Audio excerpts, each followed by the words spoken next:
তোর মালিকের আজকে আমি বিয়ে করে নিছি, আজ থেকে তোর আমি বউ না মালকিন। চলো, তোমাকে আমার রাজপ্রাসাদে নিয়ে যাব। এই কুড়ে ঘরে তোমার আর থাকতে হবে না। শোনো, আমার কিছু টাকার দরকার ছিল।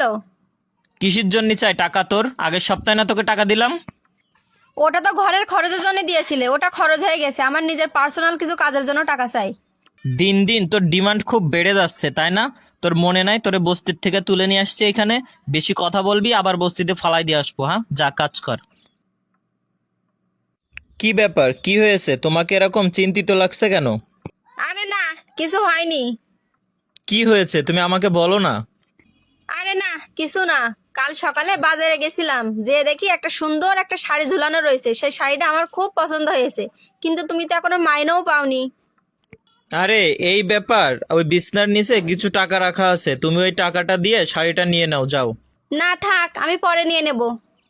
আরে সমস্যা নাই, তুমি নাও, তোমার খুশিটাই আমার কাছে সব থেকে বড়। কিরে, তুই এইখানে বসে রইছিস, খাবার বানাসনি? আমার শরীরটা না আজকে অনেক খারাপ, এজন্য আমি খাবার বানাতে পারিনি। একটা কাজের লোক রেখে দাও না বাড়িতে, তাহলে আমার একটু হেল্প হয়। আর তোমার কাছে তো অনেক টাকা, খরচা করতে সমস্যা হবে না। তুই মনে হয় দিন দিন তোর অতীত ভুলে যাচ্ছিস। হ্যাঁ, তুই থাকতে আমি বাড়ি কাজের লোক রাখবো? তুই তো একটা সিকিউরিটির বউ ছিলি, হ্যাঁ, মনে নাই তোর?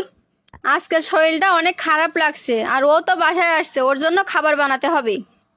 এই শোনো, আজকে খাবার তোমার বানাতে হবে না, আমি বানাই নিচ্ছি। আরে না না, তুমি তো এই মাত্র অফিস থেকে আসলে, তুমি একটু রেস্ট নাও, আমি খাবারটা বানাচ্ছি। আরে না থাক, সমস্যা নেই, কাজ তো তুমিও সারাদিন করেছো, তুমি রেস্ট নাও, আমি বানাচ্ছি। কিরে, কোথায় হারিয়ে গেলি? হ্যাঁ, বেরিয়ে যা আমার বাড়ির থেকে, তুই তো রকাত ভুলে গেছিস। কোথায় যাব আমি? আমি তো আমার বরকে ছেড়ে তোমার কাছে আসছি, আর তুমিও আমাকে ঘর থেকে বের করে দিচ্ছ।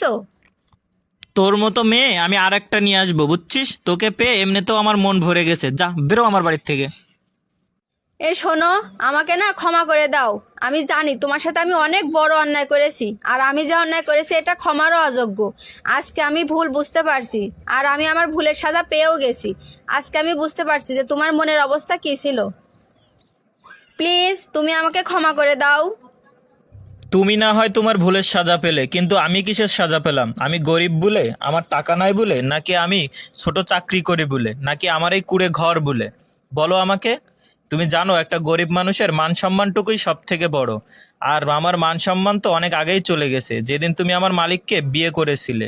অতএব আমার কাছে আর কিছুই নাই। আর সবসময় একটা কথা মনে রেখো, তুমি যদি কারোর সাথে থাকতে চাও তাহলে তার খুশিটাও দেখতে হয়। এখনকার সমাজে এরকম ঘটনা প্রতিনিয়তই ঘটে যাচ্ছে, নিজের স্বামী ছেড়ে অন্য জনের হাত ধরে চলে যাচ্ছে। একটা কথা মনে রেখো, নতুন জিনিস সবারই ভালো লাগে, কিন্তু পুরাতন হলে আর ভালো লাগে না। আর স্বামী তোমাকে যতটা আগলে রাখে, অন্য পুরুষ কিন্তু কখনোই আগলে রাখবে না।